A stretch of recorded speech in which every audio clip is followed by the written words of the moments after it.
Not Me is our program for women, by women, and its purpose is to stop or prevent domestic violence and sexual assault by making sure that any woman who contacts us gets help buying a gun, getting training, and obtaining a CCW. If any part of that is cost prohibitive, we find a grant or a discount. Today, we're going to talk to the project administrator, Desi Bergman.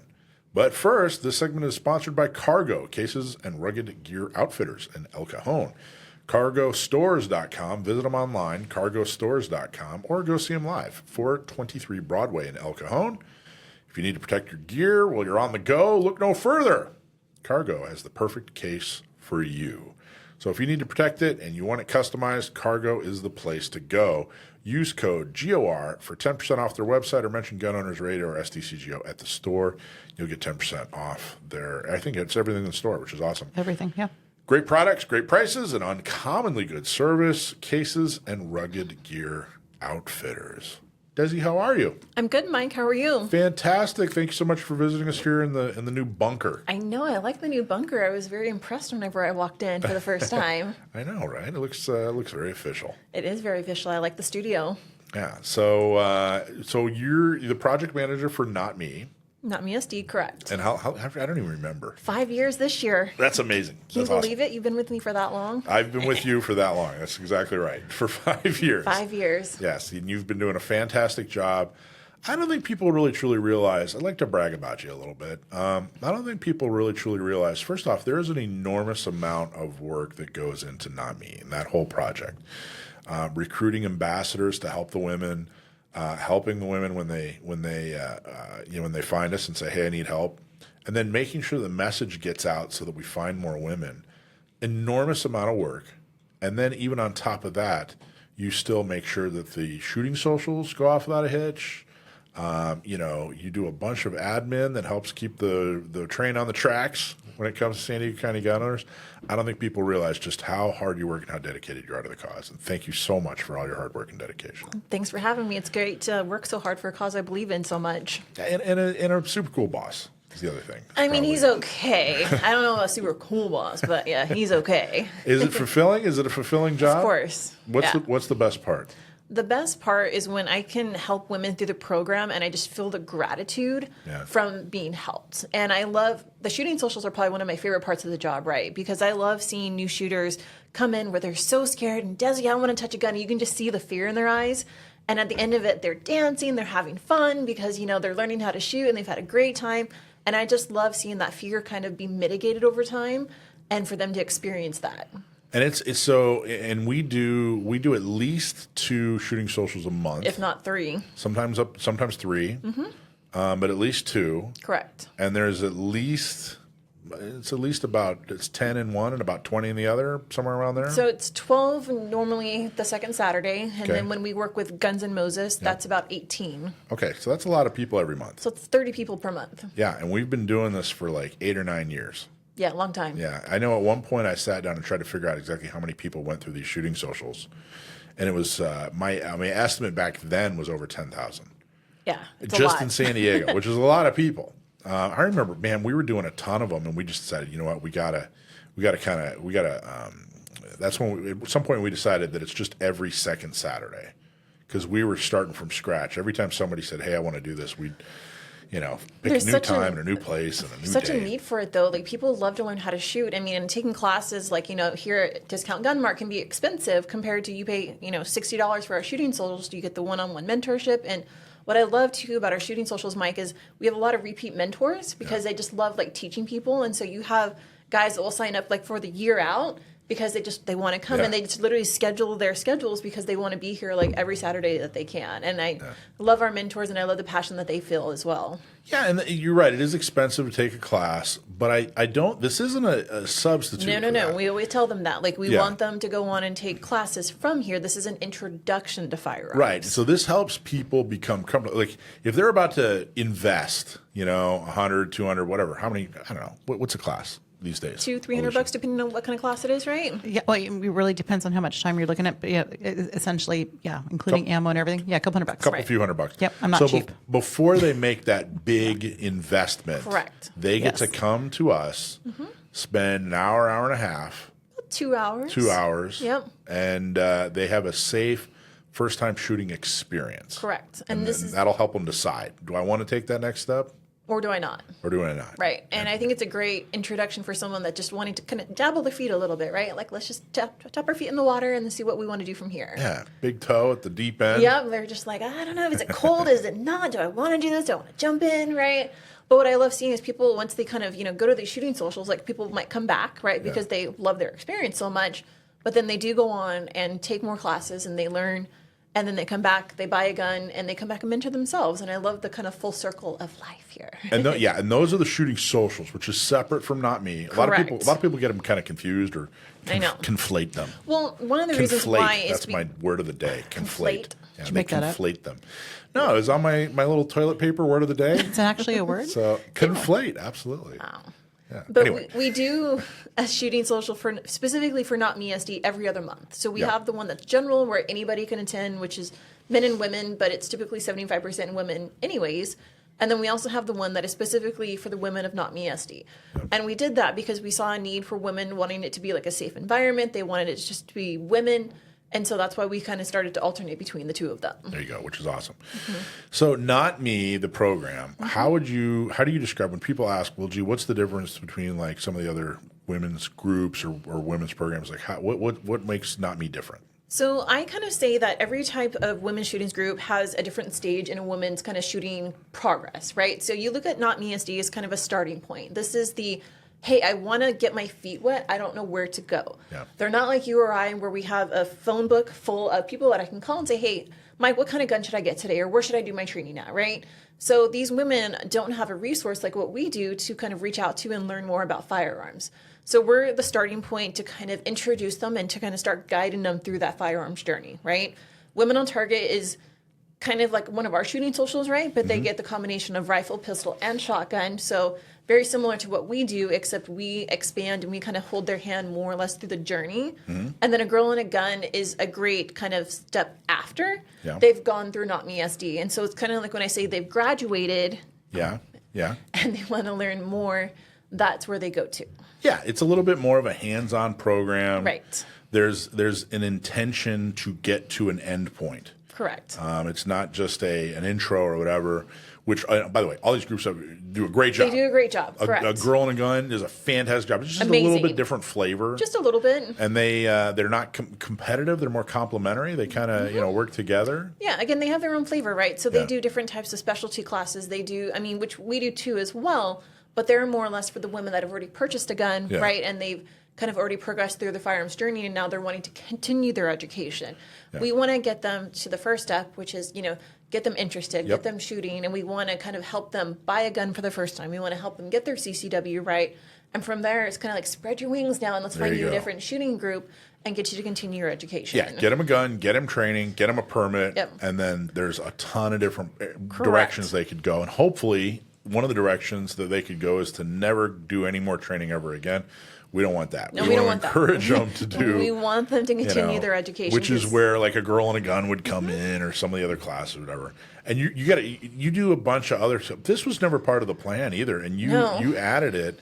You do a bunch of other classes, kind of enrichment classes. That are a little above and beyond. You've done like pepper spray and situational awareness and stuff. What's the next one's coming up? So the next class that Alicia and I actually have coming up is going to be a malfunctions and dry fire class. Oh, wow. So the reason why I saw a need for these different classes is because we have a wide range of women that actually come through NotMeSD from, I've had 15-year-old girls coming through with their moms on up to, women where their husbands have passed away and they have this whole safe now full of guns from their husbands and they want to learn how to shoot and they want to learn how to protect themselves.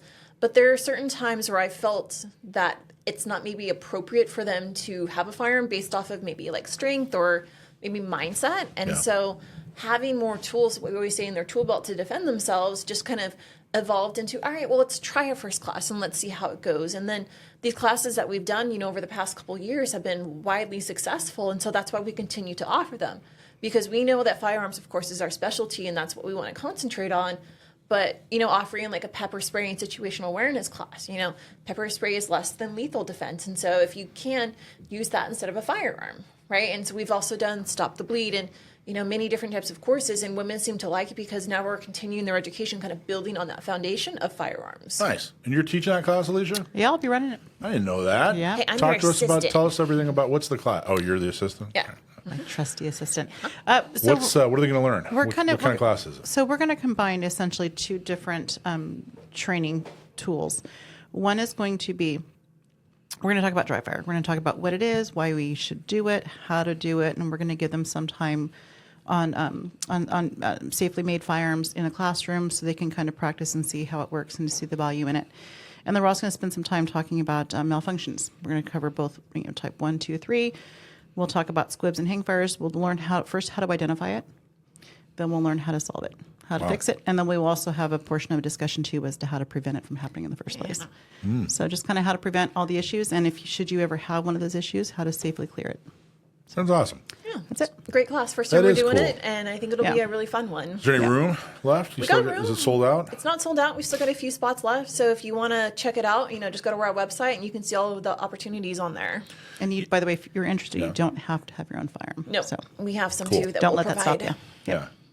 I got to tell you, one of the things I ask, especially someone I haven't met who's running for office. So when I talk to candidates, one of the things I ask them is I say, hey, is the world a better place because of gun ownership?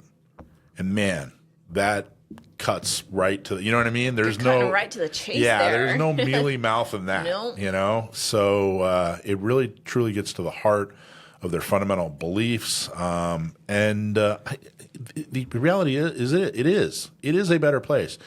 I learned from women long ago that they live in a very different world. That the stories you guys tell about interactions, when you go out, is very different. I think men we generally feel safe. Nobody really messes with us. In fact, I would go so far to say most men, we just get ignored. Right. We go outside, nobody cares about us at Nope. all. Like we just kind of do our thing. Just Mike. But women, you guys get stared at and approached, and it's crazy. You guys, we truly live in a completely different world.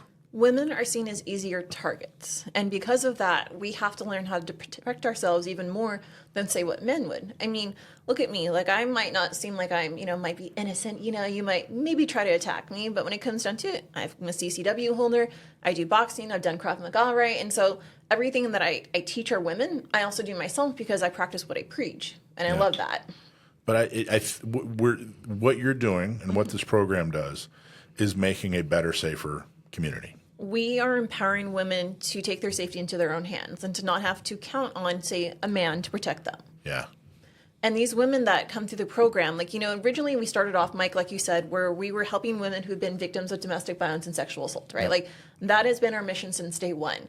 But what we've seen kind of evolve over the last few years is that women are coming to us who are just looking for help again because they don't have resources like us to be able to reach out to and learn how to protect themselves or to learn about firearms. Yeah. So I'd say probably 1 in 4 women who come through NotMeSD have been a victim of domestic violence. But it's not a requirement. In fact, No, it's not a requirement anymore. And well, it never was a requirement. No. We're hoping to get you before Right. anything like that happens. Correct. You know what I mean? That's why we're trying to prevent these things from happening by teaching women about firearms, by teaching them about pepper spray and situational awareness, and kind of by helping these women through the program. We're trying to, of course, prevent that, but we're also trying to help with the aftermath and empowering them when something has happened. And Mike, one thing that you'll notice too by talking with these women that have been through the program is every woman has a story, right? And a lot of times, they may or may not tell you about these stories. And I remember one of the first times we did a women's self-defense Krav Maga class. Yeah. This was a class where there was about 30 women in there, and this was, about 3 years ago.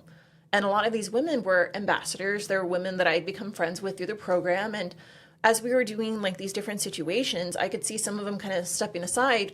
And I was like, hey, how's it going? They're like, Desi, this is what happened to me, right? Mm-hmm. And so what you start to realize again is that sometimes these stories that have happened, they don't always talk about them. And so you just have to be very sensitive to these women and just understanding that even though they might not tell you what's happened, there's a story there. And there's a reason why they've come to you, whether it's just, I want to learn just to protect myself because the world is getting crazier, or this has happened to me. So they're going through like a self-defense thing, and it brought up memories, or it brought up like It triggered some things that had happened to them in the past. or Yep. something like that. That's crazy. That's crazy. These things And trigger. the numbers are staggering. When you start, I remember you see them on some of the websites, but we started pulling numbers. When you started looking at some of the numbers, Yep. it is staggering how many One women. in 3 women will be a victim of domestic violence or sexual assault at some point in a lifetime. Wow. So, Mike, think about the women in your life, right? Think about your mom, your sister, right? Like any of these women that you're really close to. Think of Alicia and myself. 1 in 3 women in your life will be a victim at some point in their lifetime. Yeah. Now, I don't know about you, but I am doing everything that I can to protect these women in my life that I care about, and protecting them, helping teaching them how to shoot, right? Like, I want to make sure that I've done everything that I can to say, hey, I did it. Well, my sister's one. I hope she doesn't mind me telling this story, but my sister is one of the women who I learned that they live in a different world. Mm-hmm. She had somebody follow her once, and she was driving. This guy was following her, and she did something really smart. She went onto, it was federal land. Oh, wow. And they had their own federal cops. It was actually a military base that you didn't have to have an ID card to access. It was just military property. So there was military cops that were patrolling it. And she knew that if you go 1 or 2 miles an hour over the speed limit, you're going to get pulled over. Oh, wow. So she went there and sped on purpose, like exceeded the speed limit. And the cop pulled her over, and she said, "Here's what's going on." And sure enough, they nabbed this guy, and he had been guilty of harassing other women. I forget the exact, but he'd harassed other women. And there was she had another story where some guy, it was like a Walmart parking lot. Some guy was saying, "Hey, there's something wrong with your car." And she was like, "Oh, what are you talking about?" And he was trying to get her to like crawl under her own car or something. It was really weird. That is really weird. Was Was he really going to try to weird. run her over or Well, something? I think he was trying to put her in a vulnerable position, and then who knows? But she reported this guy, and anyway, she's one of the women in my life who really truly made me realize that that's not even something I think about when I go outside. It's not even Because you something- don't have to. I don't have to. Nobody's trying to violate me. Nobody's trying to attack me. No one's trying to hurt me. But think about when you're vulnerable and you're putting groceries in the trunk of your car. You're not really paying attention, right? Right. And a lot of times when these attacks happen, those are situations where they have happened. So whenever we teach this pepper spray class and like situational awareness, right, we're teaching to be aware of your surroundings. Like a lot of times you'll be walking out, on your cell phone, like just like texting away, like not even paying attention. And that's when you're the most vulnerable, is when you're not paying attention to your surroundings. So putting groceries in the trunk of your car, or just diddly-daddling around, right? They even say if you're out running and you have your earbuds on, like keep one of them off so you can, be aware and like listening to your surroundings. Yeah. I mean, all the women in my life get pepper spray in their stockings for Christmas because Yeah, I'm just pepper like spray. pepper spray or bullets. Like, let's go to the range. Like, here's your Christmas present. Let's go to the range together. What are you carrying as far as pepper spray these days? The palm pepper spray, Yeah. that's the one that we train with, and it's because they have what they call inerts, so we can Yeah. actually use the water ones and practice with them, and I think that those are really great, and they come in different variations, different colors, right? So, I gotta get some palm. I used to carry a Mace, Mace brand, and I used to leave it as a tip for waitresses a lot, because I'd take it out of my pocket, I'd put it on, I'm eating, I put it on the table while I'm eating or whatever, and inevitably it'd come up, and I would just I'd say, "Here, you need to keep this." I don't know how many times I've been like out somewhere and I've met like a new female and they're talking about like, "Oh yeah, I do this," and I'm walking around at night and I'm like, "Well, do you carry pepper spray?" No.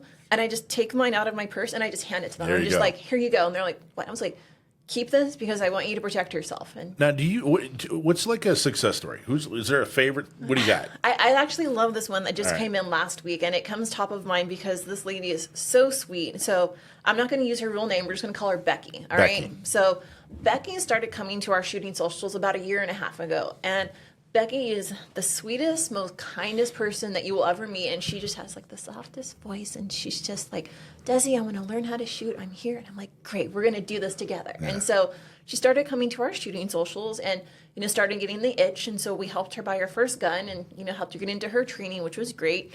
Applied for her CCW, which we always want her to do. And then she attended our pepper spray class at North County Shooting Center with Patrick, right? And so one of the things that we taught at that class was how to use your voice, right? Like if you're in a situation, like, cuss or yell and, use your voice to be loud. And she would not do it, Mike. Like, she was just so innocent. Like, "No, Desi, I can't cuss. I can't do that."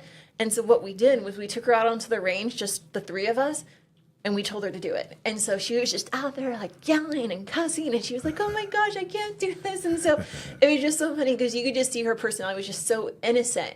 But she was like, Desi, I did it. I used my voice. And I'm like, yes, you did. I'm so proud of you. Right. And so she was kind of just funny because of how innocent and soft and sweet she was at this class. But, you know, so she helped buy her a gun. We got her through some of our training classes. She applied for her CCW.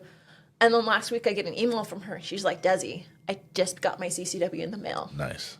And so she's one of the very best success stories that I've had because she's gone from start to finish through the program. She takes advantage of all the classes that we offer.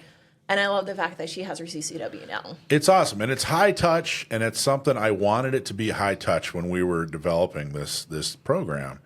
Because, you know, I was a part of a lot of different, you know, mentor, like, you know, first time experience or whatever.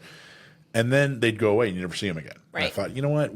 They're not going to go get a gun. Like, we need to, like, really, you know, help we need them to through. keep them accountable for that. And that's one thing that the ambassadors do as, you know, they help these women through the program is sometimes they might forget and be like, oh, no, I don't want to do this. So we have to stay on top of them. Like, I want these women to go out and buy a gun. I want them to get their CCW. And so keeping them accountable is one of our main points of things that we have to do. Well, good job, Becky. I'll do air quotes. Good job, Becky. Yes. I'm glad. Maybe that's something I could help with. You know, we have a lot of instructors. You know, Alicia, you have your areas of expertise. There's a lot of different instructors that have their areas of expertise. Maybe I could help develop a class where I'm an instructor and I could teach them how to cuss. I mean, it sounds like I could do 20 minutes on the F word alone. I mean, I'm sure we all could. So it's just, you know. It's a gift, Mike. It is a gift. It is a gift. Here's the different ways that you can use the F word. I don't know, man. I think I could throw creativity in there that you guys had no idea existed. Awesome job, Desi. Very, very cool. Everybody, if you could, go to NotMeSD.org, NotMeSD.org, and give us a little donation. $5, $10, $100, whatever you can do. Desi's got big plans this year. I do have big plans for this year. And so we're trying to fund those plans. She wants to do a lot more outreach. She wants to do all kinds of she wants to revamp the website. There's a lot of things she wants to do. And all of it has to do with getting more women in the door through this program so they can do even more. And I got to tell you, all the hard work Desi's done, she's earned it. So go to NotMeSD.org, give us a couple of bucks, and let Desi go to work for you. So thank you, Desi. Thanks, Mike. Awesome job. Hey, everybody. Thanks for watching. I'm Michael from Gun Owners Radio. If you liked what you saw, please don't forget to like, subscribe, share, and make a comment. Help us out. Go to gunownersradio.com. Thanks for watching.